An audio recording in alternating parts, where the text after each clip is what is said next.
Malaysia dan Indonesia negara serumpun yang mempunyai hubungan yang tidak dimiliki oleh mana-mana negara lain di dunia, terutamanya dalam aspek persamaan bangsa, budaya dan agama. Ia juga menjadi pengikat dan pengimbang kepada setiap masalah yang timbul dalam hubungan dua hala antara Malaysia dan Indonesia. Bagaimanapun jika tidak dikukuhkan oleh persahabatan antara pemimpin, maka ia akan hilang di telan masa. Menyedari hakikat itu, Sekretariat Transformasi Serantau atau STS menganjurkan program kepimpinan Muslim Muda Malaysia Indonesia baru-baru ini. Ikuti laporannya bersama wartawan kami Rosmalis Anwar.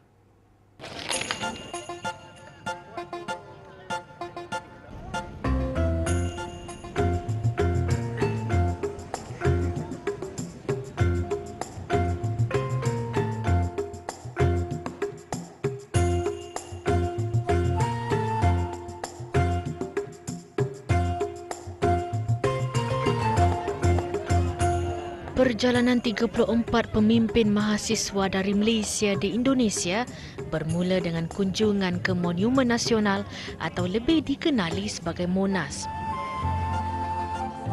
Keterujaan jelas terpampang di wajah masing-masing yang rata-ratanya pertama kali menjejakkan kaki ke kota Jakarta ini. Di sini juga buat pertama kali mereka dipertemukan dengan 43 rakan pemimpin mahasiswa dari Indonesia. Salam perkenalan dihulur dan kemesraan terbit antara mereka. Di Institut Pertanian Bogor, program diteruskan dengan pembahagian kerja berkumpulan yang menggalakkan perbincangan peserta dari kedua-dua negara. Presiden STS Datuk Shahlan Ismail berkata, pemimpin mahasiswa terpilih disaring daripada beberapa institusi pengajian tinggi awam. Mempunyai elemen-elemen kepemimpinan yang kita harapkan yang mempunyai kepimpinan yang bersifat Islamik, supaya worldview itu lebih jelas terhadap style, bukan saja style tetapi konsep kepimpinan Islam itu bagaimana. Sebab itu kami pilih program pasca sarjana pemikiran dan pendidikan Islam Universiti Ibn Khaldun ini.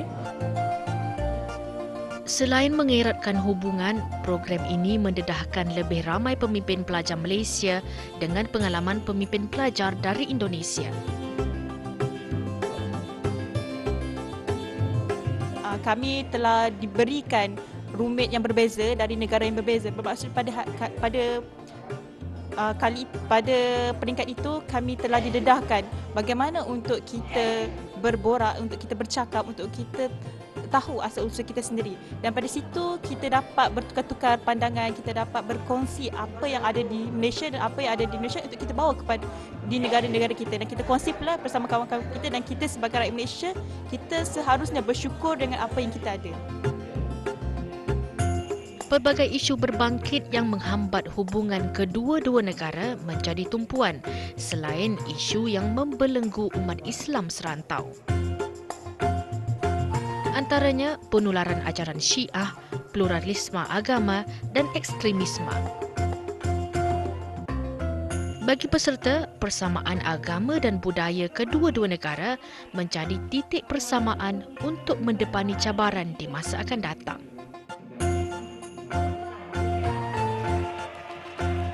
Melayu itu mempunyai kawasan yang sangat luas, terbentang dari Southern Thailand sampai wilayah Indonesia. Yang hari ini hanya cuma sebatas nama saja memisahkan kita. Jadi saya rasa teman-teman, rekan-rekan yang hadir pada hari ini bisa menularkan pikirannya, memberikan kontribusinya di kampus-kampus, di college untuk memberikan pemahaman yang komprehensif. Pastinya tidak mudah, pasti butuh perjuangan yang kuat. Kalau kita lebih banyak membincangkan soal persamaan tu, yang sebenarnya lebih indah daripada kita mempersoalkan soal perbezaan. Jadi daripada solusi yang kita dapat daripada situlah yang kita rasa mampu untuk membawa Malaysia dan Indonesia untuk bersaudara dengan lebih rapat lagi pada masa akan.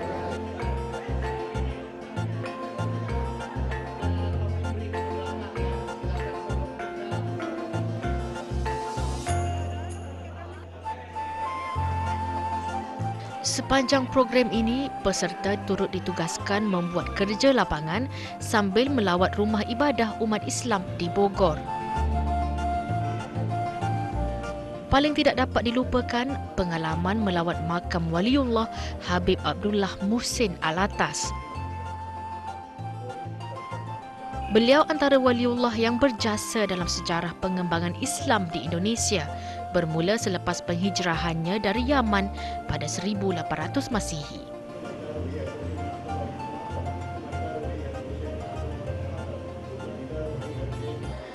Berikanku 10 orang pemuda, maka akan kugoncangkan dunia.